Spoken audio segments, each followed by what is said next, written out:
Hello, मैं विकास राजोरा। मेरा subject है बायोलॉजी और आज हम 10th क्लास का next chapter heredity and evolution start करेंगे।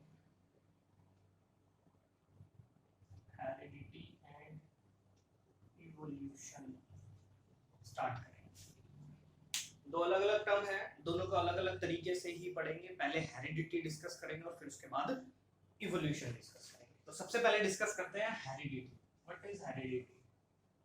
सिंपल सा है, transfer of character from one generation to next generation is called heredity. एक जनरेशन से नेक्स्ट जनरेशन में करेक्टर का ट्रांसफर होना हेरिडिटी कहलाता है।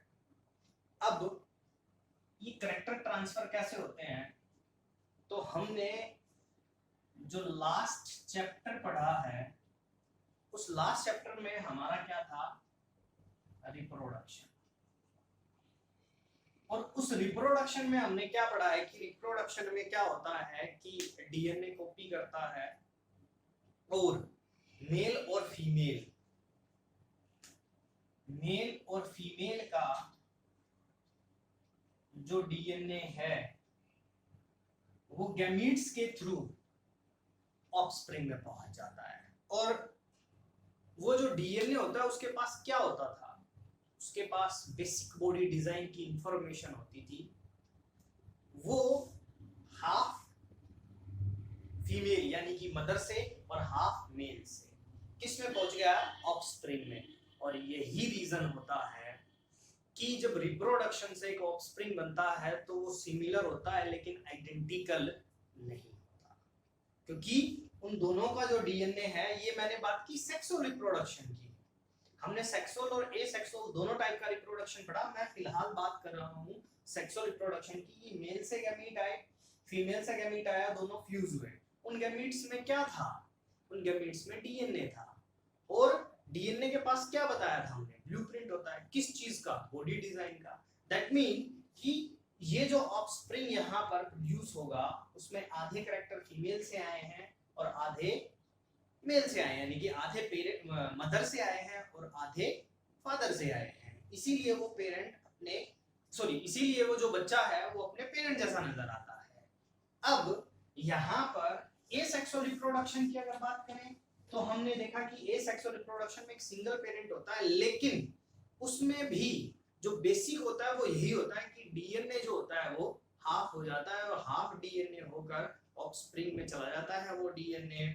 और वो डीएनए क्या करता है? जाकर वहां पर एक्सप्रेस करता है, और एक्सप्रेस करता है तो बॉडी डिजाइन जो होता है ऑफस्प्रिंग का वो सेम होता है। जैसे हमने सेक्सुअल में पढ़ा था। फॉर एग्जांपल, ये है हमारा बैक्टीरिया। ये बैक्टीरिया का डीएनए, ये पहले क्या करेगा? अमाउंट अपना डबल करेगा। डबल करेगा तो क्या हो जाएगा? ये अमाउंट क्या हो जाएगा? हाफ हो जाएगा। यही मैंने कहा।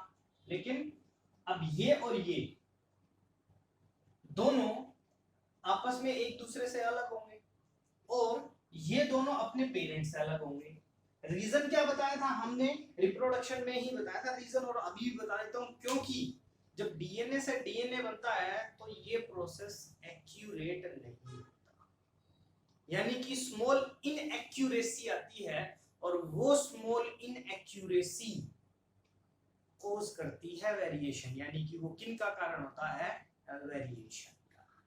चलो अब देख लेते हैं क्या ये वेरिएशन सिर्फ एक जनरेशन तक रहती है और क्या इन वेरिएशन का एक्यूमुलेशन होता है? एक्यूमुलेशन मतलब जुड़ना। क्या हर जनरेशन में ये जुड़ती है और जो है जुड़कर उस ऑर्गेनिज्म को क्या करती है? वेरिएशन सर्वाइबिलिटी में मदद करती है। तो क्या वेरिएशंस एक साथ, या फिर ये कह सकते हैं कि वेरिएशन जो है वो इकट्ठा होके जा रही है, बढ़ रही है, या फिर एक ही लेवल पर जा रही है एक ऑर्गेनिज्म से दूसरे ऑर्गेनिज्म? चलो हमारा नेक्स्ट टॉपिक है और बहुत इंपॉर्टेंट है, एक्यूमुलेशन ऑफ वेरिएशन। इस एक्यूमुलेशन ऑफ वेरिएशन को समझने के लिए हम एक एग्जांपल लेते हैं, और एग्जांपल लेते हैं हम बैक्टीरिया का, यानी कि एसेक्सुअल रिप्रोडक्शन से। क्योंकि सेक्सुअल रिप्रोडक्शन में तो मैंने अभी बताया कि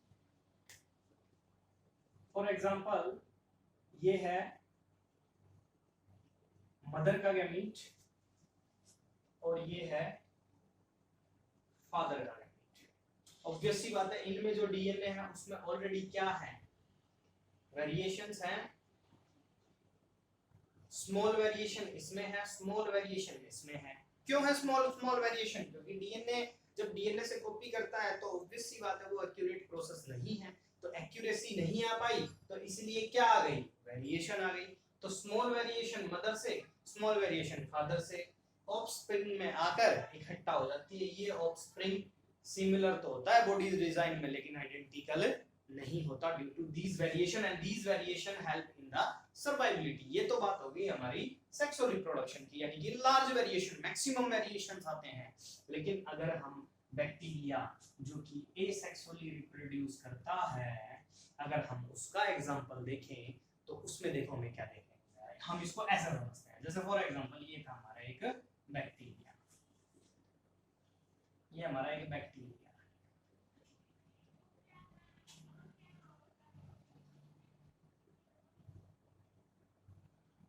ये हमारा एक बैक्टीरिया, ये बैक्टीरिया सिंपल सेल डिवीजन से हम जानते हैं बैक्टीरिया तो सिंपल सेल डिवीजन से डिवाइड करता है, तो सेल डिवीजन हुआ और सेल डिवीजन से दो नए बैक्टीरिया बने।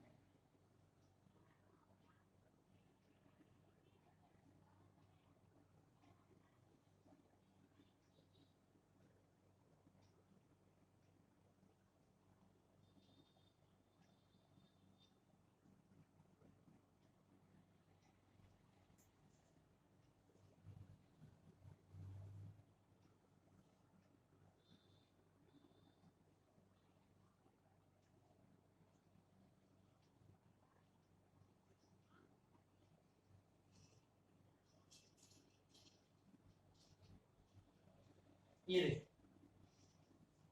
अगर इस बैक्टीरिया को देखें, इस बैक्टीरिया से दो नए बैक्टीरिया बने, और क्या ये दो बैक्टीरिया आपस में एक दूसरे के साथ एग्जैक्ट आइडेंटिकल हैं? और क्या ये जो दो नए बैक्टीरिया हैं क्या ये अपने पेरेंट के आइडेंटिकल हैं? तो अगर हम इसका जवाब देखें तो हमारा जवाब हमारे सामने है। अगर हम इसको ध्यान से देखते हैं, ये देखो इसका पैटर्न क्या है। अगर आप एनसीईआरटी में देखेंगे तो वो कलर से उन्होंने रिप्रेजेंट करके दिखाया है, जैसे उन्होंने ग्रीन करके दिखा दिया है।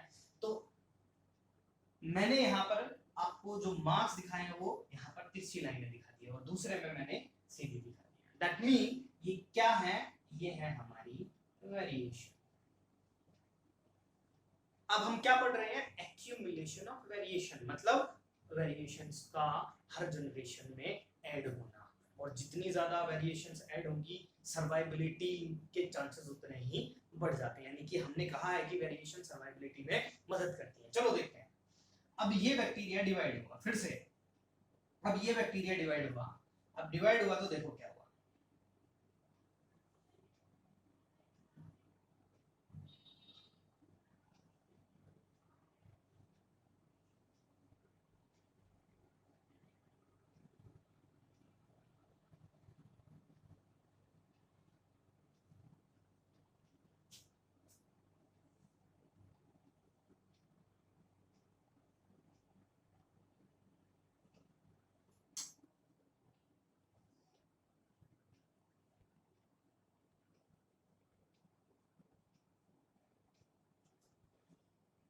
क्या ये बैक्टीरिया इस बैक्टीरिया के जैसा है, क्या आइडेंटिकल है?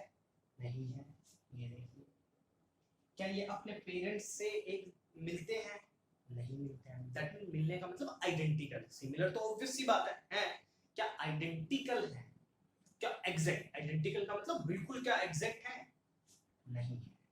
अब देखो, जो पहले वेरिएशन आई थी वो तो ऑलरेडी है ही उसमें, लेकिन जब ये डिवाइड किए यानी कि डीएनए जब कॉपी किया तो वो एग्जैक्ट नहीं कर पाया, तो स्मॉल क्या आ गई, डीएनए में बदलाव आया, और वो डीएनए का बदलाव हमें यहाँ पर नजर आ रहा है। अभी देखो, पहले की वेरिएशन प्लस जो अब वेरिएशन आई जुड़ गई,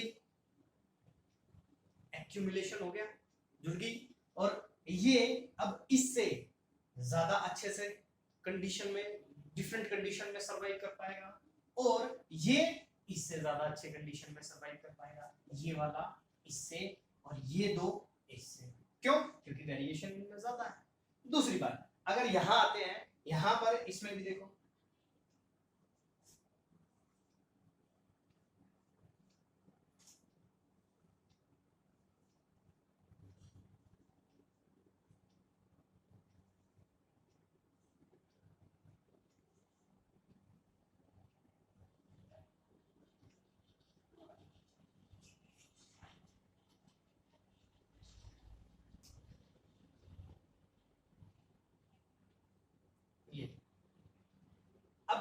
इन दोनों को आपस में रिजेंबल करें तो वेरिएशन है, इसको पेरेंट से मिलाएं तो भी ये अलग है। तो यहाँ पर ये तो ऑलरेडी कहां से मिले, इसे पेरेंट से, और जब ये आगे इस जनरेशन में देखें तो हमें एक और जनरेशन एक और वेरिएशन देखने को मिली, तो ऑलरेडी ये थी और आगे वेरिएशंस, तो यहाँ पर एक्यूमुलेट हो गई। दैट मीन ये ज्यादा बेटर सरवाइव करेगा इससे और ये ज्यादा बेटर सरवाइव करेगा इससे। अब एक इंपॉर्टेंट क्वेश्चन अराइज होता है, क्या सभी वेरिएशन बेनिफिशियल होती हैं और सभी में जो वेरिएशंस आती हैं क्या वो एक जैसा ही काम करती है? नहीं, जो वेरिएशन है वो डिपेंड करती है किस पर, डिफरेंट कंडीशंस पर। डिफरेंट कंडीशन के लिए डिफरेंट वेरिएशंस होती हैं और उसी में ऑर्गेनिज्म जो है वो क्या करता है, सर्वाइव करता है। तो ये थी हमारी एक्यूमुलेशन ऑफ वेरिएशन, बहुत इंपॉर्टेंट टॉपिक था। नेक्स्ट अब देखते हैं हमारा फाइनली हेरिडिटी।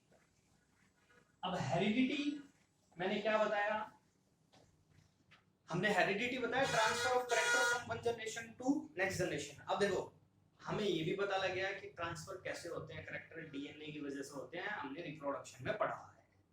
अब ये जानेंगे कि हेरिडिटी में जो कैरेक्टर ट्रांसफर हो रहे हैं वो किस तरीके से हो रहे हैं और किस साइंटिस्ट ने ये सबसे पहले बताया कि जो कैरेक्टर है वो एक जनरेशन से दूसरी जनरेशन में जाते हैं। चलो तो सबसे पहला हमारा टॉपिक है इनहेरिटेड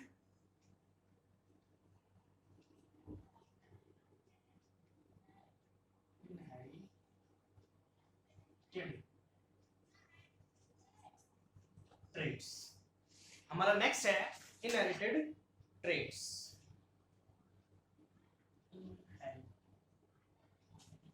यस, इनहेरिटेड ट्रेट्स क्या होते हैं? इनहेरिटेड ट्रेट्स, ट्रेट्स हमारे कैरेक्टर्स, जैसे फॉर एग्जांपल हेयर का कलर, आईज का colour, height, body shape, nose की शेप, लिप्स की शेप, टीथ की शेप, स्किन कलर, ये सब आते हैं हमारे ट्रेट्स यानी कि characters. Inherited which transfer from one generation to next generation, वो कैरेक्टर जो एक जनरेशन से दूसरी जनरेशन में जाते हैं उनको बोलते हैं इनहेरिटेड ट्रेट्स। जैसे फॉर एग्जांपल हमारी ईयर लॉब्स। ईयर लॉब्स दो तरह की होती हैं, अगर आपने कभी नोट की हो तो। जैसे फॉर एग्जांपल ये ईयर है, तो ईयर में जो लोब होती है वो यहाँ पर अटैच होती है और एक ईयर लोब ऐसे फ्री भी होती है, एक अटैच होती है और दूसरी फ्री होती है। तो अगर इनके पेरेंट्स को देखो, जिसमें अटैच है उस अटैच में अगर उसके पेरेंट्स को देखें, अगर पेरेंट्स नहीं है तो दादा देखें या फिर उसके नाना नानी देखें, दादा दादी देखें, पापा मम्मी देखें, तो उनमें से किसी एक की जरूर आपको ईयर लोब अटैच मिलेगी। तो इसका मतलब साफ साफ है कि ये जो ईयर लोब अटैच है ये इनहेरिटेड ट्रेट्स हो गया। क्यों हो गया? क्योंकि ये उसे कहां से मिला है? अपने पूर्वजों से मिला है, यानी कि एंसेस्टर से मिला है, या फिर आप कह सकते हैं अपने पेरेंट्स से मिला है। सेम वही चीज है, अगर वो ईयर लोब अटैच नहीं है, सेम फॉर एग्जांपल ये ईयर लोब होती है, ये ईयर लोब अटैच भी होती है, ईयर लोब फ्री भी होती है। तो फ्री और अटैच ये हो गया आपका एक कैरेक्टर, और ये कैरेक्टर हमें कहां से मिलता है? अपने पेरेंट्स से। तो इसीलिए इसको बोलते हैं इनहेरिटेड ट्रेट्स, या इससे भी कई बार एक क्वेश्चन आ जाता है। तो ये था हमारा इनहेरिटेड ट्रेट्स। अब इस इनहेरिटेड ट्रेट्स के बारे में सबसे पहले किस साइंटिस्ट ने बताया, उस साइंटिस्ट के बारे में जान लेते हैं। तो इस हेरिडिटी या इनहेरिटेड ट्रेट्स के बारे में जिस साइंटिस्ट ने सबसे पहले बताया उसका नाम था G J. Mendel, Gregor John Mendel. Father of genetics भी बोलते हैं इसको, क्योंकि इसने सबसे पहले बताया था कि जो कैरेक्टर है वो ट्रांसफर होते हैं एक जनरेशन से दूसरी जनरेशन में। ये था हमारा आज का यहाँ तक का टॉपिक। कल हम डिस्कस करेंगे कि मेंडल ने, या ये कह सकते हैं नेक्स्ट वीडियो में हम डिस्कस करेंगे कि मेंडल ने किस तरीके से जो है कैरेक्टर को बताया था कि जो इनहेरिटेड ट्रेट्स हैं वो ट्रांसफर होते हैं एक जनरेशन से दूसरी जनरेशन।